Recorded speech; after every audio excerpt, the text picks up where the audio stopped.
Bago to eh. Ha? Ay, Bago sandali Saan mo lang. nabili yan? Charles, Okay, Charles. Hindi ka dito, samahan mo ako sa bahay. Nagkakausapin ko yung nanay mo. Ma'am! Huwag po, ma'am! Halika na.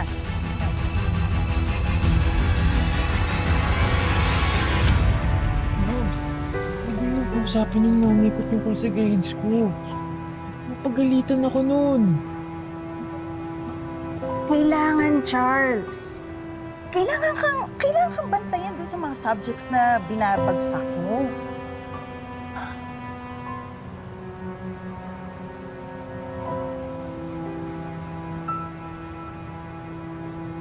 Ma'am, si ate ho, nakita niyo. Nandun, no? Tele! Pag di tumayo ka, baka Mercy! ano isipin ng ibang tao, tumayo ka na dyan. Ate, si Totoy kanina pa iyak ng iyak. Wala akong pambiling gatas. Hoy, anak-anak ka, wala ka naman palang pampadete. Ba't di mo hinga ng sustento yung inutol na nakabuntis sa'yo? Ate Mercy, ako mas kailangan ko ng pera. May sasalihan akong pageant. Nakakabigay ko na ng pera sa inyo. Ang meron na lang ako dito yung pangkain ko. Te, gawin mong paraan yan. Ate Mercy, alam mo naman, ikaw lang yung inaasahan namin. Sige, sige. Sige, mangungutang ako pero mamaya ako na maaasikaso ha. Kailangan kong samahan tong estudyante ko sa bahay nila at kakausapin ko yung nanay niya sa grades niya. Bakit? Bobo ba to? Te, kung bobo, bagsak mo na kagad. Yung mga taong ganyan, di na dapat nag-aaksya ng Hoy, oras. huwag niyo namang pagsalitaan ng ganyan yung estudyante ko. Alam niyo, iba-iba yung galing ng mga bata. Etong si Charles, bibo to sa declamation, sa sabayang pagbigkas, sa mga play. Sige na. Oh. Ako na bahala maghanap ng paraan para sa pangkain ko. Sige na. Budget ko. Salamat, ate! Bye! Bakit ganun, ma'am? Binigay niyo na lahat ng pera niyo sa kanila. Kahit wala nang natira sa inyo. Charles, mga kapatid ko kasi sila eh. Ganun talaga. Kaya ikaw, magsumikap ka ha? Para balang araw malaki yung sweldo mo makakatulong ka sa pamilya mo. Alam mo, magaling ka naman eh. Kailangan mo lang magsumipag. Ha? Di ka na. Samahan mo ako sa nanay mo. Samahan mo na ako. Dali.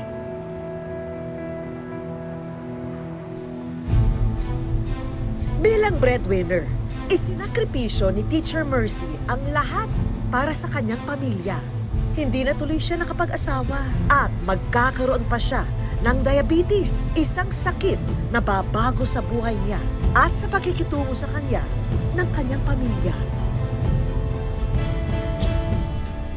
Ng pagkain. Ito, corned beef eh, tsaka may pandesal dyan. Ate Mercy! Ba't mo kinain yung hinanda ko? Gusto ko lang sana kumain ng konti para makainom ako ng gamot. Magdamag ako sa racket. Pati ba naman pagkain ko, ubusin mo?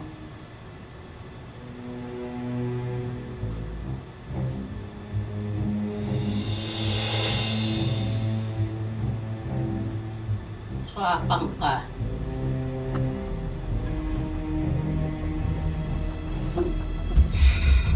Bakit kayo ganyan sa akin? Ha? Ha? Ano, porke nagkasakit ako? Buong buhay ko ginapang ko para buhayin kayo? Tapos ang trato mo sa akin dito sa bahay parang aso.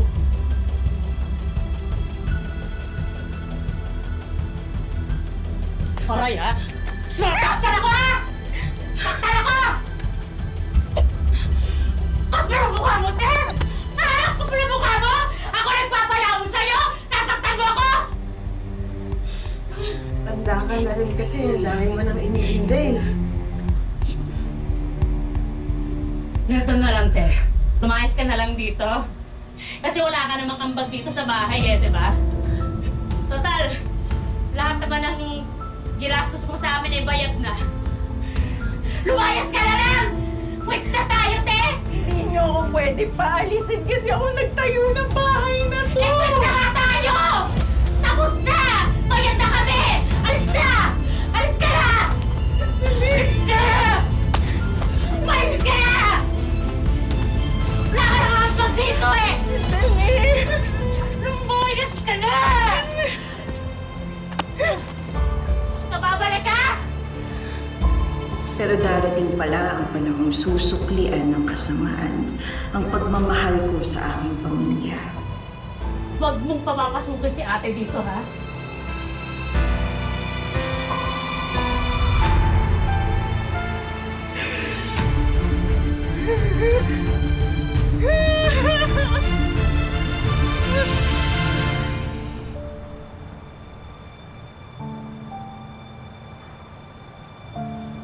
Wala na akong alam na ibang paraan para mabuhay. Kaya lulunukin ko na lang yung natitira ko pang kahihiyan. Matuwi naman yung ani, oh.